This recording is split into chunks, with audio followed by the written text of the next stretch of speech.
wonderful Mental Health Monday, where we engage the arts and creativity to explore topics that affect human health and wellness. I'm Kimberly Kirkland with UAB Institute for Arts and Medicine. I'm thrilled about our presenters tonight. We have Dr. David Fakunle and Dr. Brandi Shah. And they would, as I was mentioning earlier, if you would pop a little bit of information about yourself in the chat so they know who their audience is. Also, if you would be willing to add an intention for this hour into the chat or something you hope to glean from the program today.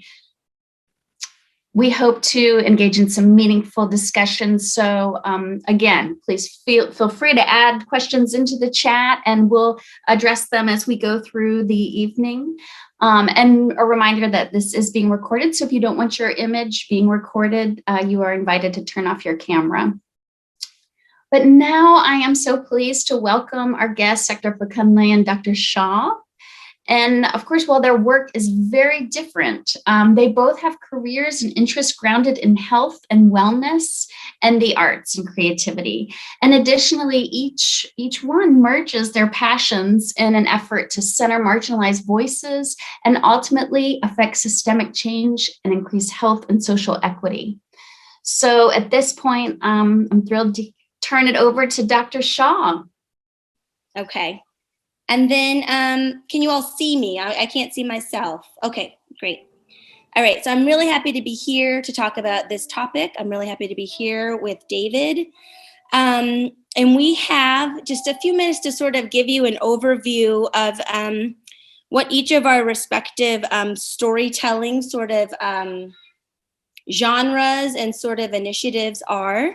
And I would just want to be mindful of time. So I'm just going to set a little timer for myself so I don't go over because David's work is really incredible and I want to make sure you get to hear everything. So I think it's probably easiest to start going backwards because I've actually arrived at my storytelling health nexus in the last year. So the only sort of background I'll give is that storytelling for me in its most grassroots form has always been important. I've been a writer, a creative writer, and specifically a poet since I was young, all throughout childhood, and then studied it formally in college. And that's always been my main mode of storytelling. And then always just kind of kept it apart and dissected from a career that I've been building in medicine. And this has been the first year where I have found a cohesive way to join and combine those passions. I would say one of the first ways that I came to figure that out was one of my periodic and sort of internal conversations with myself about why it is that I decided to and continue to do medicine. Which hasn't always been like a straight and narrow question and answer for me. And in recent years, I realized that it really is very directly attached to storytelling. And I really feel a very strong connection that what I do when I am engaging in clinical encounters and in medical spaces, that what I'm doing is holding space for story for my patients who come and give me the privilege of being intervening and being a part of their story at the time that we meet each other.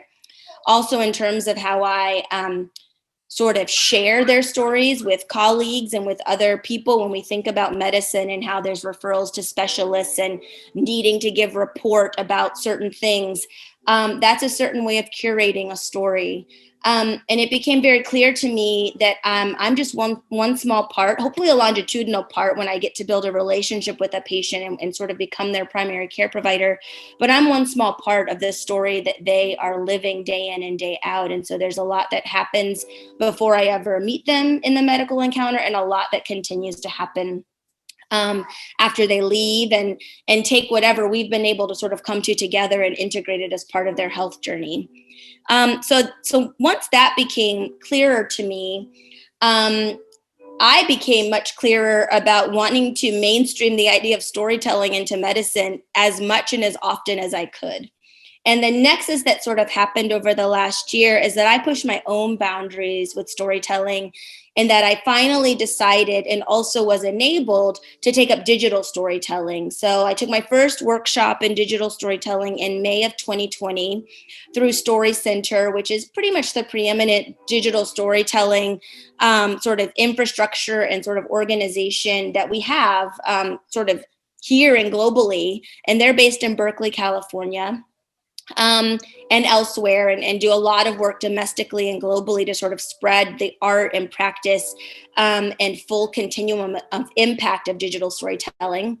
And previously, I'd always made excuses that, oh, I can't take time off work to go travel to Berkeley or one of their other sites to like do the workshop. And then this is one of the small victories of the pandemic, which I think we all have sort of been able to recognize that it's been really challenging, but it's also opened up, I think, some realizations and some small victories for us. And one was that I had access to something I didn't previously have access to.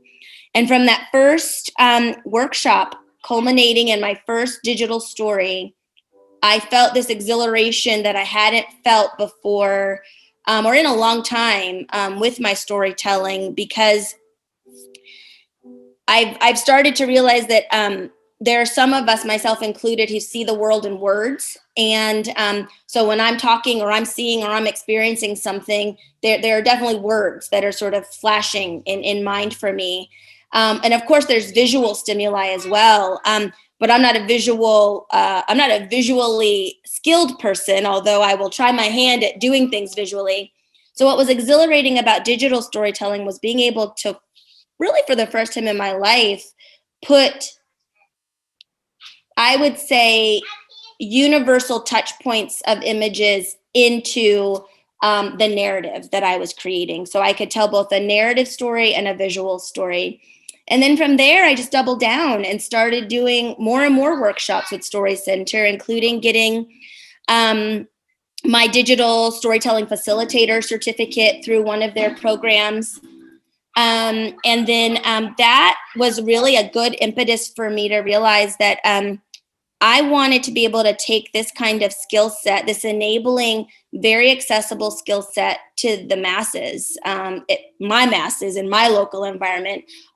Consistently, what I've been engaged in is being a part of the community in which I find myself, and like truly contributing and seeking mutual benefits and gratification from what arises from, I think, participatory sort of community development. And so very, very quickly, I wanted to turn all of this excitement and exhilaration that I was having into something that I could help disseminate to larger and larger groups of people. Sort of simultaneously, what happened, in large part due to Kimberly Kirkland connecting me with a bunch of amazing people like David, and also a very well-connected and very collaborative artist space here in Birmingham. I got to know people who were also engaged in other versions of storytelling, be it visual, narrative, or otherwise.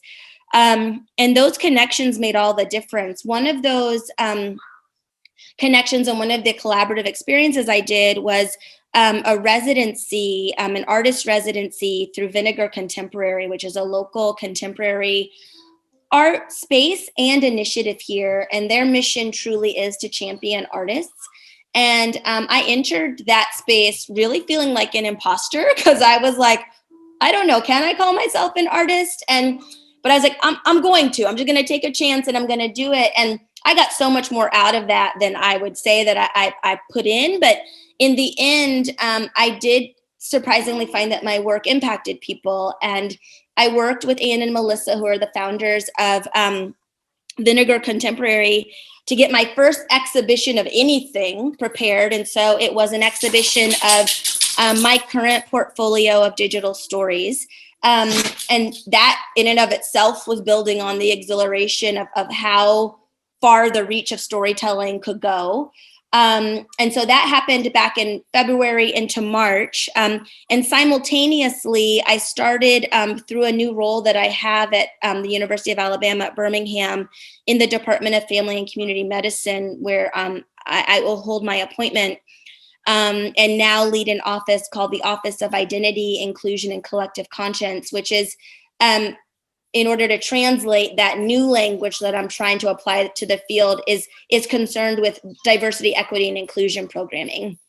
And as part of that, I wanted to create an elective for the medical students at UAB that would teach about the power of storytelling in medicine.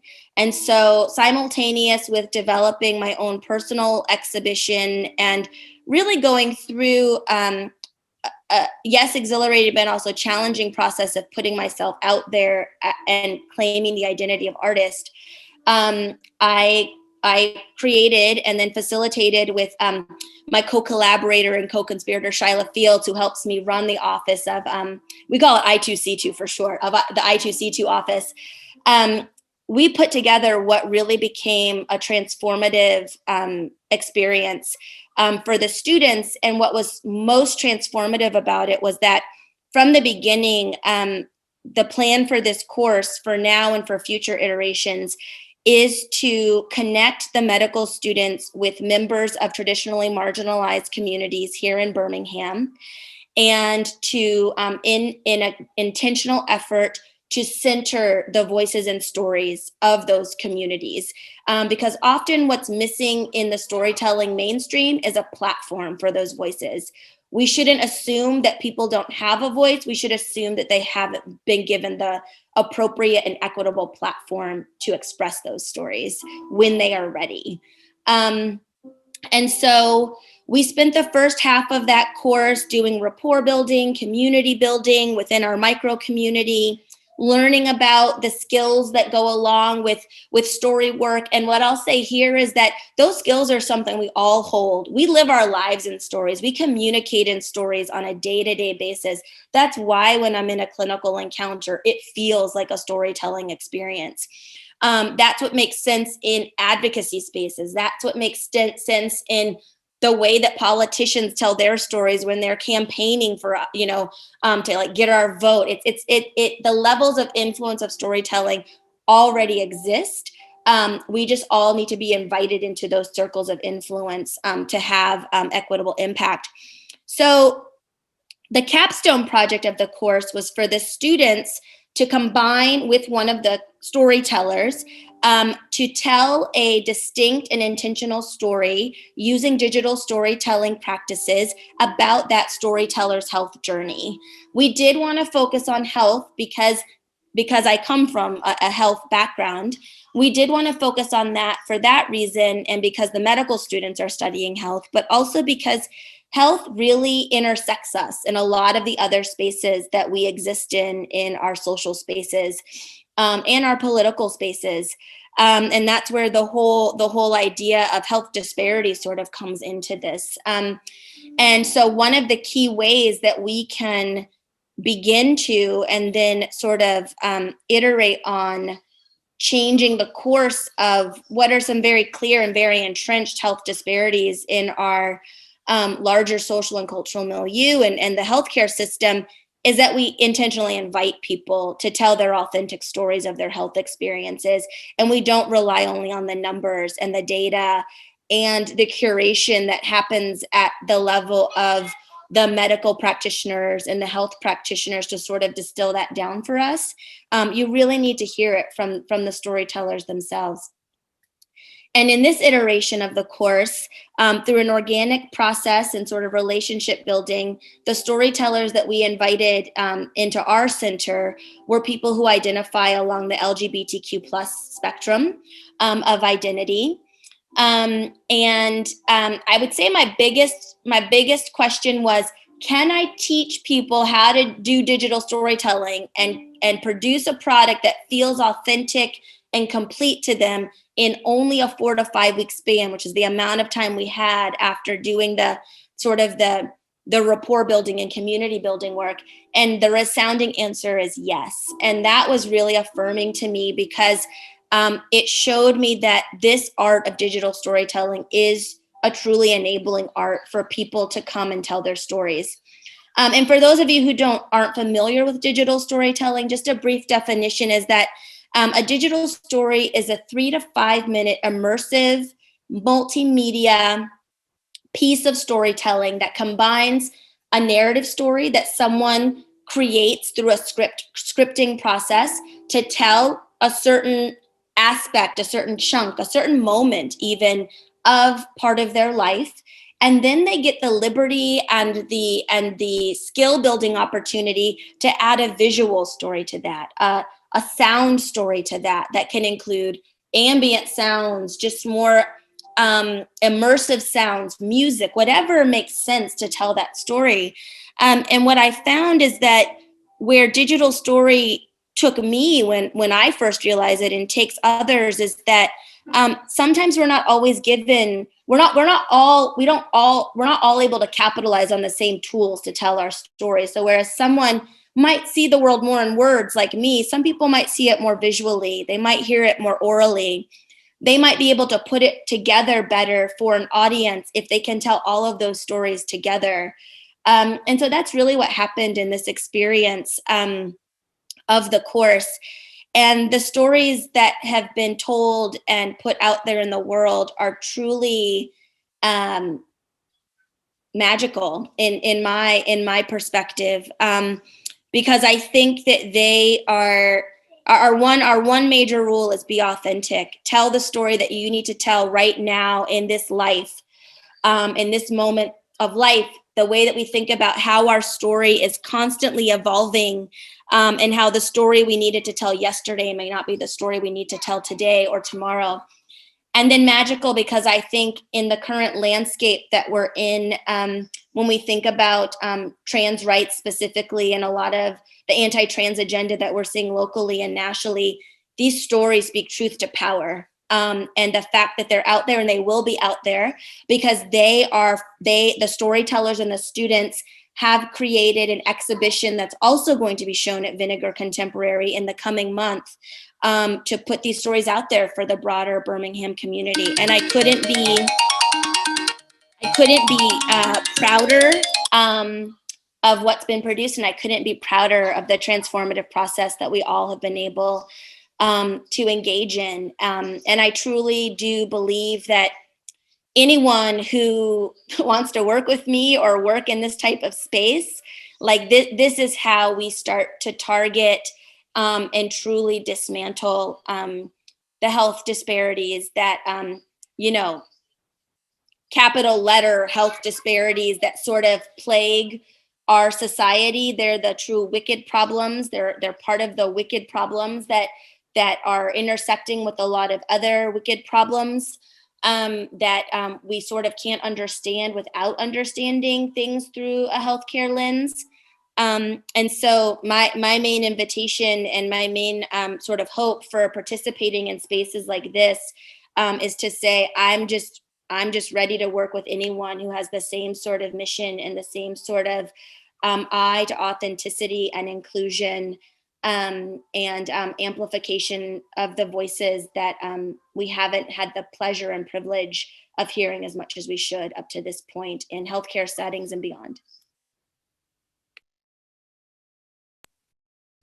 Brandi, thank you so much. Again, it's really a joy to hear about the work that you're doing, and I had the joy of going to your opening night of your exhibition, and I'd never seen anything like that, and it felt like I could really see who you are, and are a part of you, and I thought it was just beautiful. And so I can only imagine also empowering people, letting them tell their own story, again, who definitely has a voice, but might not have all the platforms to share that voice. So, and I also just wanted to say, I really admire that you took your own artistic risk, even though you've been writing and creating, your whole life, just having that courage to take your own artistic risk. And I just think that's awesome. Thank you so much, Brandi. Now I am also super excited to welcome Dr. David Fakunle to the Zoom stage, and I'm going to turn it over to you. All right. Greetings, everyone. Greetings from Baltimore, Maryland. It's a pleasure to be here. Thank you, Kimberly. Thank you, UAB, for this opportunity to spend some time with y'all. There was once an elder woman, and every day this elder woman would walk through the forest. And when she walked through the forest, she would take in all the ambiance that the forest had to offer. She would take in the sights, the sounds, the smell, the taste, and the touch of the forest. And this elder woman did it every day, like clockwork. On this particular journey, the elder woman came across a stone. And as an elder woman, she had seen many stones in her journey.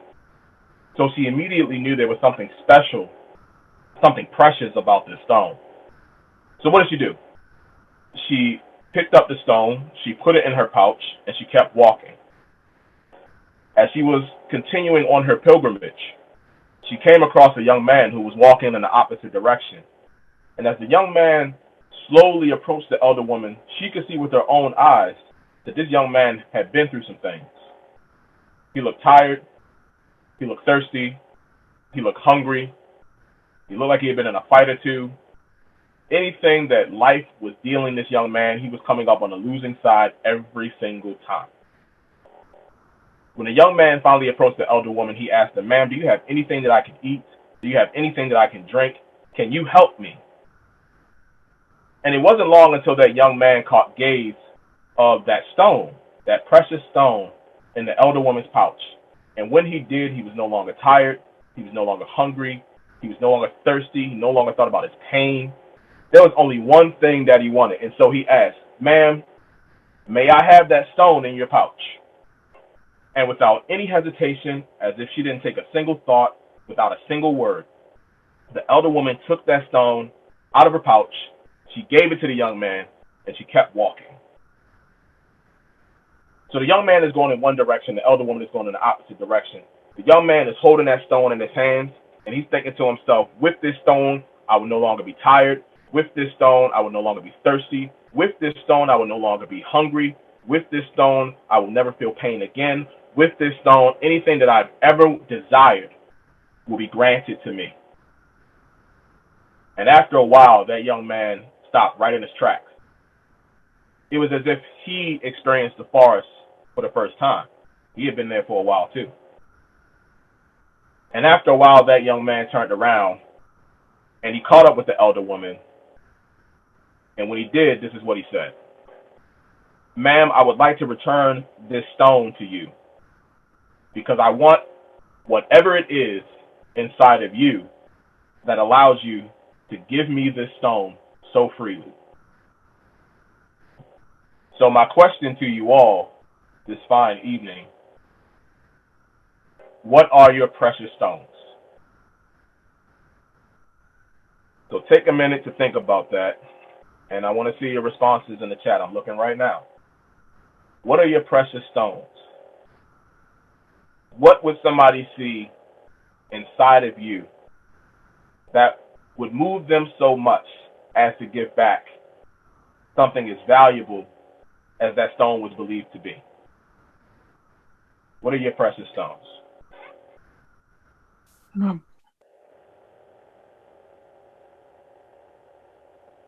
All right, I see evolving unconditional love. I see optimism. What else? Gratitude. Okay, what else? What else we got? Urgency for change, kindness, self-love. All right, thank you. Bubbly energy. I like that. Lead with faith. I like that. That's called assertiveness. Absolutely. Compassion. Compassion times two. I love it. Acceptance of all others. All right. I love this. I love this. And keep them coming. I'm going to keep talking, but keep them coming. So I don't know any of you except for Kimberly. I've met Brandi. I've met the staff here. But what I'm seeing in these responses, and whether you've written them down or whether you're thinking them, is that we seem to have a commonality as to what's most important in life. And I would like to think that the past year plus that we have all collectively experienced, no matter what the magnitude of that experience is, has reminded us of what's most important in life. I don't see anything about supremacy. I don't see anything about superiority. I don't see anything about power. I don't see anything about manipulation. I don't see anything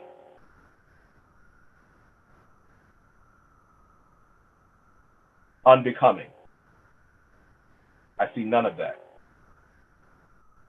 So despite the color of our skin, despite whatever our religious affiliation or lack of religious affiliation, no matter our sexual orientation, no matter our gender identity, no matter our political affiliation, no matter our location, because I know we got a national audience right now, I'm seeing reflections of what is most important in this thing that we call human life. That's what storytelling is all about. So I will tell you how this story began. This story began when I was 9 years old at the National Great Blacks and Wax Museum in Baltimore, Maryland. And it was the unveiling of a wax figure for General Colin Powell. I'm sure many of you know who Colin Powell was. And this was a big deal for the National Great Blacks and Wax Museum to get that kind of media coverage, that kind of magnitude in terms of a guest. So it was a big celebration after that unveiling. And within that celebration was an impromptu talent show among the kids. So kids would go up on stage, do their little thing, get their applause from the adults, feel accomplished, feel complete for a little bit and be about their business. There was this one kid, very flamboyant, knew how to work a crowd and worked the crowd like nobody's business. And this 9-year-old boy was not having it. I was envious. I was jealous. And I said, okay, I got to upstage him. So here's what I did. I went on that stage and I told a story. This was a story that I happened to hear on a radio show through Morgan State University here in Baltimore from Mary Carter Smith, who is a native or was a native of Alabama. I believe she was born in Birmingham, Alabama. So this woman from Birmingham, Alabama, who's now in Baltimore, Maryland, who happens to be a world-renowned griot, African storyteller, listens to this 9-year-old boy tell a story that he heard on her radio show. And she was so impressed by that little boy that she mentioned him on her radio show the following week, that following Saturday. And it wasn't long until she invited that little boy onto her radio show to read stories. And not long after that, she took that little boy under her wing and she taught him the art and tradition of African storytelling, of Black storytelling. Mary Carter Smith was her name, native of Birmingham, Alabama. See how everything comes full circle? She left us in 2007. I was 20 years old. At that time, I used storytelling for the preservation of my Black culture, of my African ancestry. I worked with Mary Carter Smith and many other griots in my short time at that point. So when she departed us in 2007, I know she was proud of everything I did in the preservation of the culture, the tradition of Black storytelling. But God, and I will try my best not to cry, if she could see what I've done with storytelling now, in the 14 years since she's not been on this earth, I know this old woman is hitting backflips in heaven right now. If she knew, and I believe she does, if she knew the seed that she planted at me at 9 years old, to see how it would manifest all those many years later, she'd be hitting double backflips in heaven. What helped to manifest this to a bigger level was in my first year of grad school at the Johns Hopkins Bloomberg School of Public Health. I know this is crazy, right? Because Hopkins, like the epitome of the ivory tower, top flight research institution. What does Hopkins have to do with storytelling? I'm going to tell you. I took a class called Public Mental Health, Gaps and Opportunities in Public Mental Health. And contrary to all the classes I had taken at that time, this was a practical course. No theories, no concepts, like you had to actually do stuff. And my instructor found out that I was a storyteller. She found out from the talent show, because I love a stage. She found out I was a storyteller from my office mate, who was also the TA for that class. And she decided to give me a special practicum for the course. This wasn't one of the pre-assigned ones. She asked me to go to a recovery center in West Baltimore and teach the client storytelling.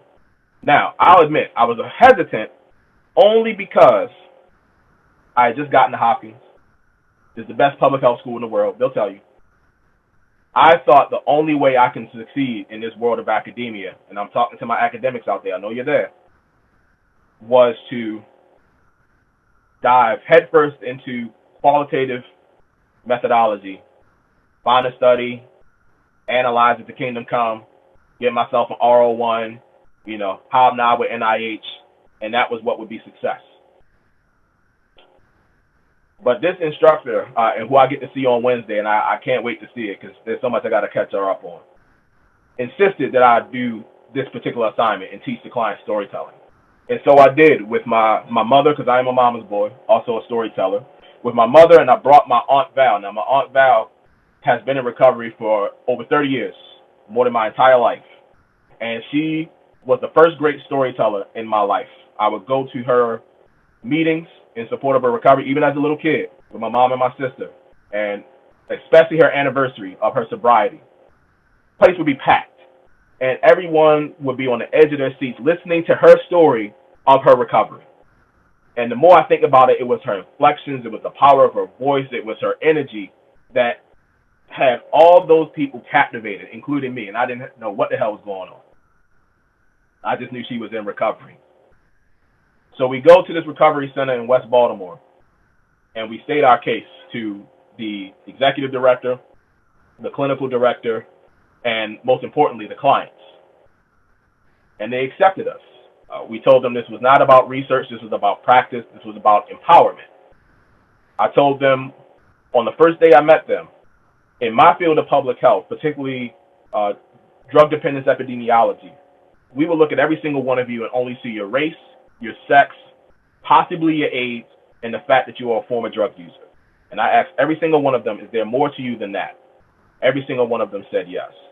And that was the beginning of Discover Me, Recover Me. So that was an opportunity to use storytelling in the hopes of healing, to help people with their emotional recovery from manifestations of trauma.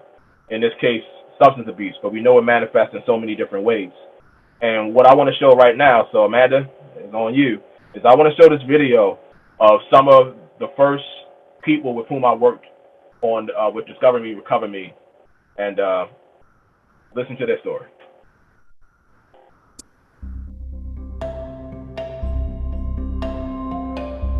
And simply put, this is an opportunity to let individuals who are recovering from substance abuse tell their stories in the form of a book.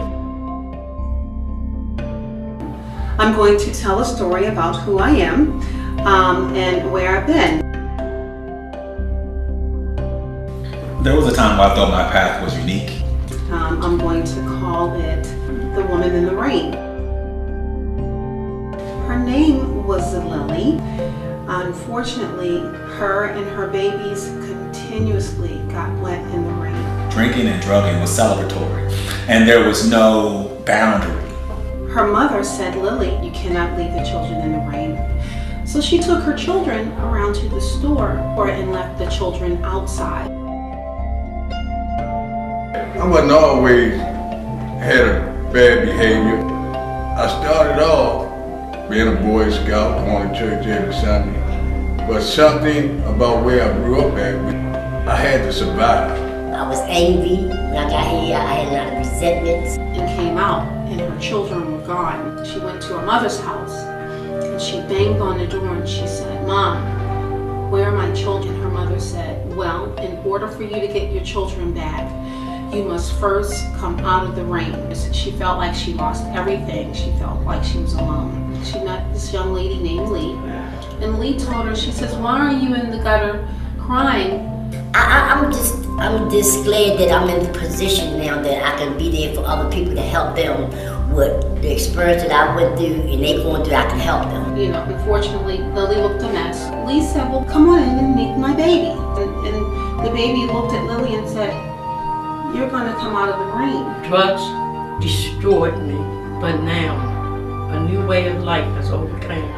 Lily couldn't believe it. She cried after hearing what the baby had said to her. And she began to dry up.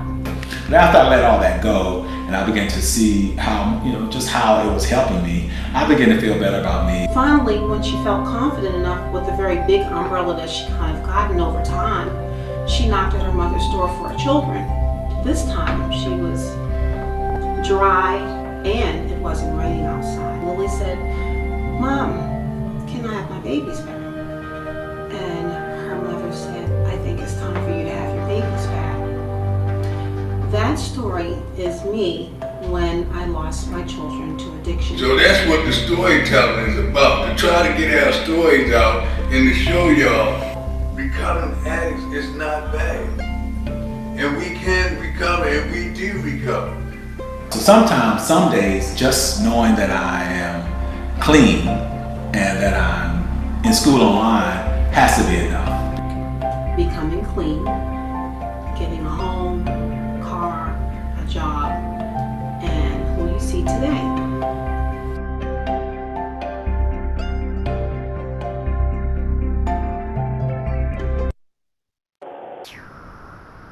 I enjoy every time I get to see that video because, and I'll tell you all, got a PhD, best public health school in the world. Okay, great, huge accomplishment.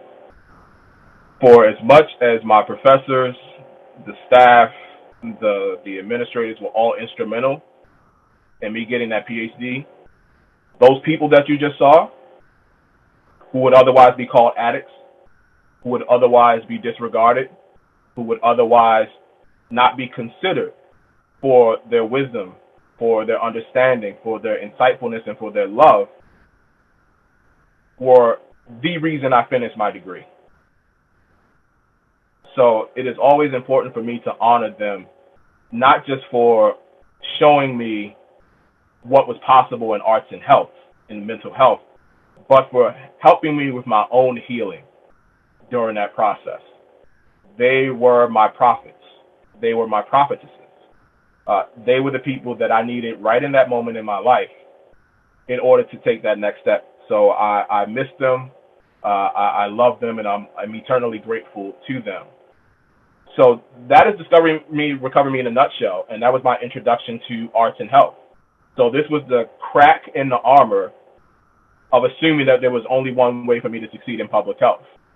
And fortunately for me, I got that in my first year. So imagine the next 3+ years having to do what you got to do to get the degree, but also building this argument as to why I didn't need to do it that way.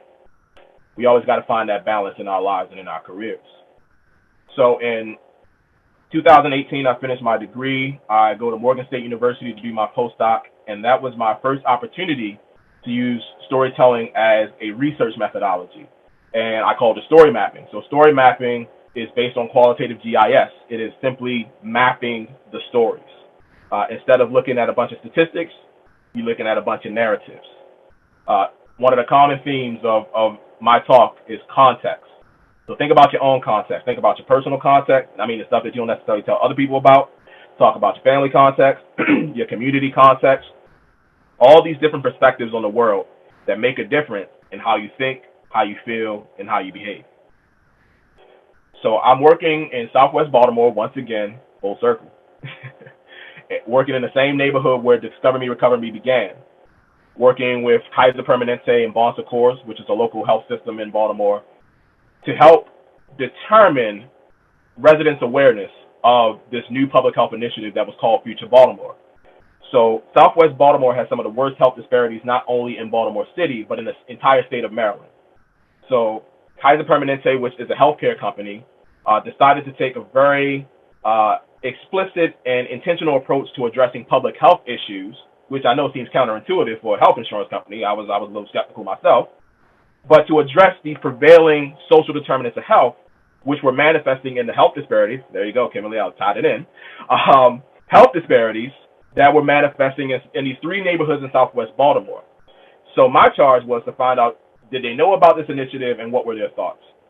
Now, to my researchers, my evaluators, that sounds like a really boring survey. and questionnaire. Am I right? If I just put those 2 questions on there, literally takes up like a quarter of the page, if that, and we done. I wasn't doing that.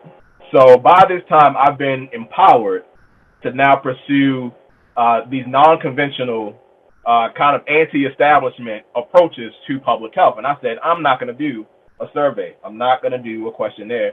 I'm going to look for stories. And so story mapping starts with a storytelling, much like I did today, as a primer, as a catalyst. And I use that to help solicit their stories. So specifically the way this goes, and by the way, I don't care if any of y'all use it. Go ahead. Y'all can give me the credit. Y'all don't have to give me the credit. I personally don't care. As long as you're doing this and doing your work by capturing the context of the people who you serve, cool. Go for it. You got my permission.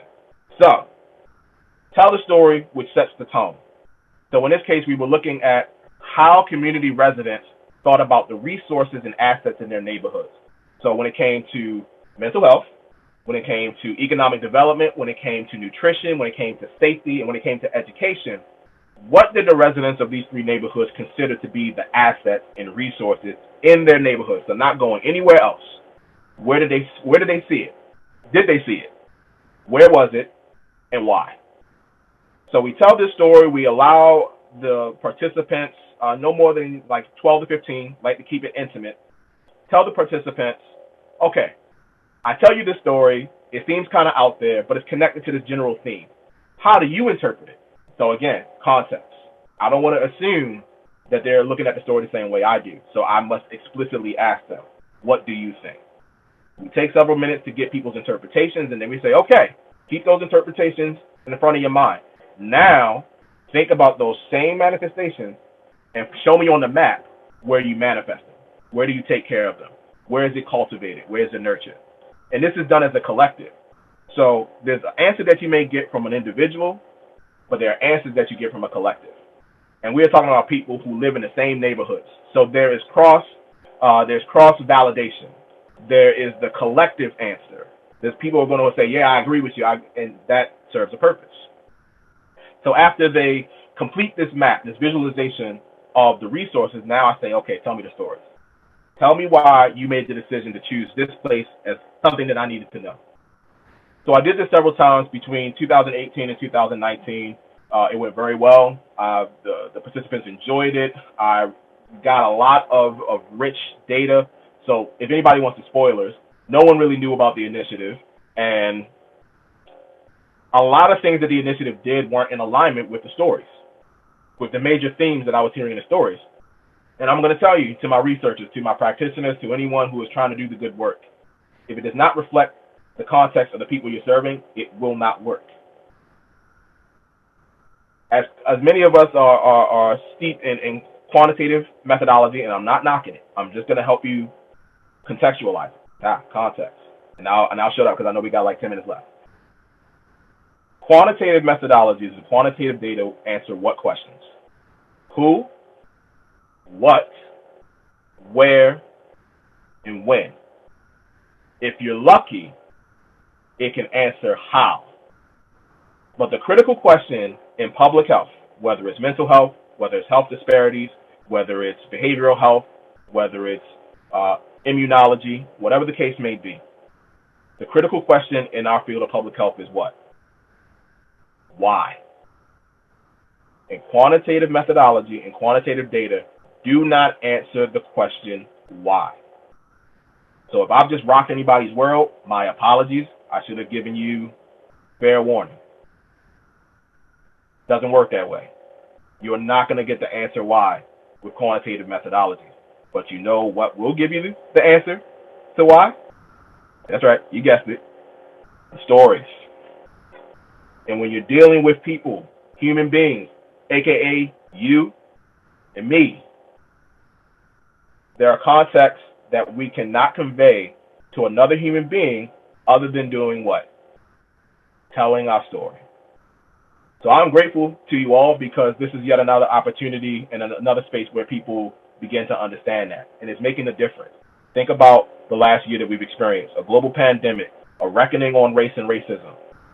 Look what happened yesterday in Minneapolis again. People are being exposed to narratives that are different than their own. That's important.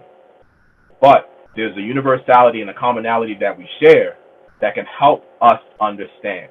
And when we understand, we will see that the injustices that exist in our society, whether it's criminal justice, whether it's health disparities, whether it's income inequality, whether it's wealth inequality, whether it's power, we will quickly understand how much of that is an injustice, whether because of your race, because of your creed, who you love, to whom you pray, whether you pray, your political affiliation, your intelligence, your education, your able, your ability.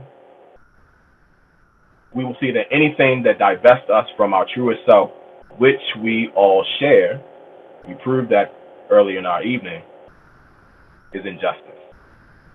That is what this is all about. Thank you.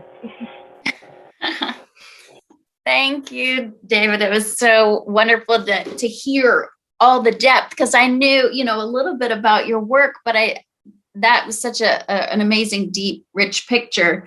And of course, it comes down to everyone's human and to respect their humanity. And, we can all connect through stories and just listen to people. And so anyway, clearly you guys are both doing amazing work, and we have a few minutes left, and I would love if anyone wanted to pose a question or make a comment. You can certainly do it in the chat, but please feel free to unmute yourself and just ask, Dr. Fakunle and Dr. Shah.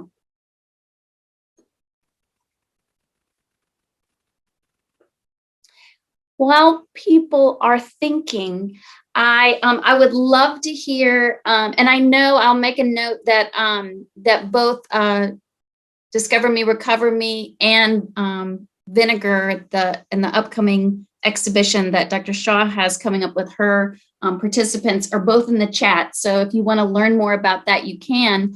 I would love to hear what you both have coming up next. What is on the horizon? Oh, wait, we have a quick question, so I'm going to stop. Nancy Fitzpatrick. Yes, hello. I wanted to direct my question to David. If he could offer a little bit of context around the process of helping survivors, or encouraging them, or leading them and guiding them in developing their story. Is it something like CBT narrative, common narrative, or what is the process? Are they doing this independently? What is the support that's provided? What is the process? So the process of helping people develop their story. So it depends, and it depends on, again, the context. So a lot of the work I do may be with the members of the community, who I call the people. A lot of times it can be with professionals. So if I am working with educators, it is about how do I incorporate storytelling into my existing practice, my instructional work. If it's health practitioners or health workers, same thing. How do I incorporate storytelling into my existing practice? It starts with asking yourself, what is the core narrative that you want to share with your audience, whether it's an audience of one or audience of hundreds. So if they remember nothing else about your story, what will they remember? I don't anticipate you all remembering all the things I said. I said a lot. But if you remember the importance of telling your story, number one, and the expression of love that is telling your story and listening to your story, then that's all I need from you. So you have to think about what is that core message. And then you have to think about the basics. So every story has a beginning, a middle, and an end. It has characters. It has settings. It has themes. It has all these different nuances that, as a storyteller, you can change however you want. The beauty of storytelling is that the narrative may be consistent, but how that narrative is expressed can change on a day's notice. So this talk that I'm doing with you all right now is not the same as one I may do tomorrow or the day before. It is reflective of my current context, which is today. This is my current context. So once you are comfortable with the core, the elements, so think of like the nucleus of yourself. If you're clear with that core, then you just build from there.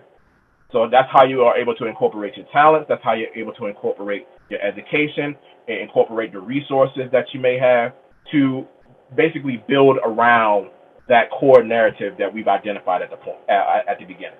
So that's where I would start with how you incorporate it. And sometimes it's just as simple as using the number one resource that you have, you. What is the narrative that you have that connects with that moment, that scene, that principle? And because it's reflective of your experience, I know this may seem counterintuitive, but that is what lends it credibility. That's what lends it validity, as opposed to being an amalgamation of a bunch of people's stories. That depth makes a difference. We have another question from Sahara. Any advice for a new public health PhD student on a very similar path? Sahara is a community engaged theater artist and percussionist. Most of my work involves using theater and storytelling for health. How to be a better advocate for myself in this field and the field of arts and health. Brandi, you want to go first? Oh, y'all, okay. All right. So I would say number one. I'll say that because I'm gonna defer to you on that because of the level of expertise, but also you gave your age away, and I was like, man, I'm like many years older than him, and I wish I'd learned a long time ago what he learned when he was going through his training. So well, and you know what, Brandi, and for me, that's the point. That's the point. Is, you know what, I'm here. I recognize how fortunate and blessed I am to have learned as much as I've learned at this age. So it does give me more time, hopefully, Lord willing, to do this and to see how far it goes. So to this particular student, Sahara, I'm talking to you, as someone who is new to this game, if I can give you some of the lessons that I've learned, even at my relative young age, for you to manifest at your even younger age, I'm presuming, I don't know, then that's going to make your career that much better and ultimately make you happier. That's what this is all about too. What I do makes me happy, and it makes me happy because I'm making other people happy. So when I talk about freedom, when I talk about liberation, this is what I'm talking about. Being able to tell your story and tell it unapologetically is that first step towards freedom. And when we are all getting free, all of us, every single one of us, that's liberation. Liberation is collective. Freedom is individual. All right, now, Sahara, to your question very quickly. How to be a better advocate for yourself, and you got to tell the story. I know it seems so simple. I really do, but that's crucial. Telling that story and being open and honest. Part of my, I don't even want to say struggle because I think it did have a happy ending, but part of the struggle was that my audience didn't quite see it. You know what I mean? I had a mentor at Hopkins. Still love her. I mean, we don't talk anymore. Like I think our paths have diverged, and that's okay. Like I can respect it, I can understand it. And she was critical to my success as a PhD student. But what was always, I think, a point of just not on the same page is she was a traditionalist. Her success was built on the existing pedagogy and epistemology. I knew from a very early point, like that's not going to work for me. And it was friction because of that. We would just never agree on that. I saw a different way to be successful. She did not see it. And so be it. So find allies, find mentors, even if they don't get everything. As long as they're open to the possibilities, take that. That is critical. You have to have someone who will at least consider the possibilities, consider the dream. So that's what I would say, and realize the resources that you have here. I'm telling you right now, I'm a resource. Okay? You can get my information. Kimberly, you can make sure she gets my email. Email me. So you got me in your corner. And hey, if people are going to keep asking me to talk and keep asking me to teach this stuff, then cool. You can use me as that reference and say, here's an example of what's possible. Give it a chance. And if I need to show up at UAB, Kimberly knows how to get me to Birmingham. So, it's keep rip. All right? But yeah, you got resources even now. What I will say is that in telling your story and listening to other stories that will help deepen your understanding, but also deepen the connections to people who can get you where you need to go. Networking, I'm going to tell you right now, is networking. So start networking now with people who understand what you're trying to do. Thank you. And we have time for one more question from Mandri. I'm sorry if I mispronounced that, Shah. As a clinician, so this is for Dr. Shah, how does one incorporate authentic storytelling into a very short encounter? That's a great question. I see one of my students from my classes on here, so I'm gonna get into that. But I just wanted to echo on the medical clinician side what David is saying about finding your allied mentors, because a lot of what I sort of think about these days is a lot of how we're meeting barriers for really problem solving around some of these wicked problems, health disparities included, is that there's a crisis of imagination or lack thereof. And I think that what David's describing are the people who truly embrace you for the imagination that you have to sort of innovate on ideas, iterate on ideas, on tradition, and value that and validate that instead of you will certainly learn the foundations and the basics from people who are more traditionalists, and I've encountered the same thing in medicine. But the ones who you stick with and who you fill you up and you fill each other mutually, the ones who you and David might have this experience too, that you find somewhere down the line you become colleagues with because there's that much mutual respect for what each of you do, is really critical. And so my best advice for how you incorporate story work into the short clinical encounter is to stop doing what we're trained in medicine to do, which is to follow an algorithmic medical interview. So the way that so from the traditionalist standpoint, the way that you are taught in medical school to get your information is along this acronym called SOAP. Get this objective, put in the objective information, and then make an assessment and plan from that. That usually starts with understanding a chief complaint, which you will usually open up the space with. Oh, I hear you're coming in for such and such. You've already closed down the conversation and the story that can build from that. So in my residency training, the chair of my department, his previous and ongoing career was as an anthropologist. And so he taught me very early on the benefits and the ability to engage in story. If you just go into a patient's room and ask, what's your story today? And not be too preoccupied with whether you're going to get all of the information that you're supposed to get as a medical trainee so that you can regurgitate it back to your attending and then get the right answer. And this is where context comes in too, because what you do when you enter a medical encounter, whether it's 15 minutes or 60 minutes, depending on what specialty you have, and you say, where does your story start today? And you just listen. And in this day and age, we have to use an electronic medical record, and you just type what you hear. I have learned that I will get all of the information that I need to get, minus a few other clarifying questions before I do the exam that will let me get everything I need for my own shared decision-making with the patient and to actually intervene in a meaningful way in their health. Because again, their story is going to continue after they leave that exam room. And so they really need to go with something that feels fulfilling and valuable to them. And so that would be my best advice. And that's an exercise that we did in the course that we just did.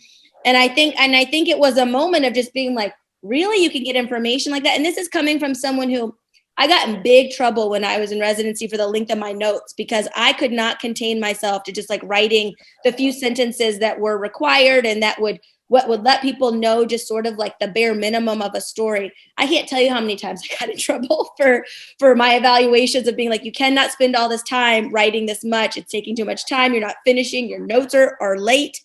And so when I realized that there's a way to do both, it's been very liberating. So that would be my main advice. If you want a story, ask for a story. Well, we have come to time. Amazing. I so appreciate both of you being so generous with your time with us, Dr. David Fakunle, Dr. Brandi Shah. I look forward to having more conversations with you both. So I hope you'll join us again. And everyone who was here, thank you so much for being here. And we look forward to our next Virtual Mental Health Monday, which will be covering maternal mental health and specifically Black maternal mental health in May. So please join us. Thank you, everyone. Take care. Thank you. Nice to be with you. Bye.